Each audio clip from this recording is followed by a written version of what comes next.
جب کبھی ہمارے گھر میں کوئی میل پرسن آتا ہے، کوئی لڑکا آتا ہے، کوئی آدمی آتا ہے، تو کبھی بھی ہمیں ان سے گلے نہیں ملنا ہوتا، نہ ہی ان سے ہاتھ ملانا ہوتا۔ بہت سے مہمان آتے ہیں نا، تو ہم ان کو اس طریقے سے کر کے ملتے ہیں نا، بغل سے کر کے اور یوں گردن سے ملتے ہیں۔ اس طریقے سے لڑکیوں کے لیے نہیں ملنا ہوتا کسی سے۔ اپنے گھر میں بھائی یا اپنے والد وہ ایک الگ چیز ہے، لیکن کسی مہمان سے ہمیں نہ تو ہاتھ ملانا اور نہ ہی اس طریقے سے ملنا، ٹھیک ہے؟ کوئی بڑے ہیں تو اس طریقے سر پہ پیار کرتے ہیں، سب لوگ سر پہ ہاتھ رکھتے ہیں، وہ ایک الگ چیز ہے۔ دوسری چیز یہ کہ جب ہمیں بیٹھنا ہو لوگوں کے سامنے، کہیں کلاس میں یا کسی میٹنگ میں یا کہیں بھی ہم نے کبھی بیٹھنا ہے، تو ہمیشہ ہم نے اس طریقے سے بیٹھنا ہے، اس طریقے سے۔ یہ ہمارے کپڑے بھی کور ہونی چاہیے، پنڈلیاں بھی کور ہونی چاہیے، اور پیروں کو ایسے ملا کے بیٹھنا ہے، پیروں کو ایسے کھول کے نہیں بیٹھتے، ٹھیک ہے؟ اس طریقے سے بیٹھتے ہیں یا اس طریقے سے بیٹھتے ہیں، ٹھیک ہے؟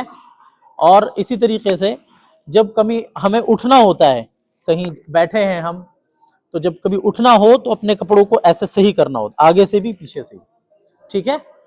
کیونکہ ہم جب لانگ ڈریس پہنتے ہیں تو کپڑے کہیں نہ کہیں سے اٹک جاتے ہیں، ٹھیک ہے؟ تو لڑکیوں کے لیے، بچیوں کے لیے خاص طور پر یہ ہدایت ہے کہ جب ہم بیٹھ کر اٹھیں تو اپنی ڈریس کو اس طریقے سے صحیح کر لیں، ٹھیک ہے؟ اور اسی طریقے سے جب ہم کہیں جا رہے ہوں، راستے میں سے گزرنے کا آداب یہ ہے کہ جب ہم کہیں جائیں تو نظریں ہماری نیچے ہونی چاہیے، ادھر ادھر نہیں دیکھا کرتے زیادہ، ٹھیک ہے؟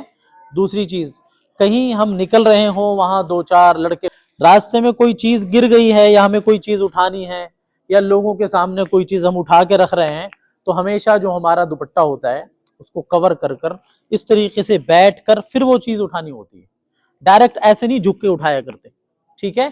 یہ چیزیں بچیوں کے لیے خاص طور پر ہیں، چھوٹی چھوٹی باتیں لیکن بہت ضروری ہیں۔ سمجھ آئی بات؟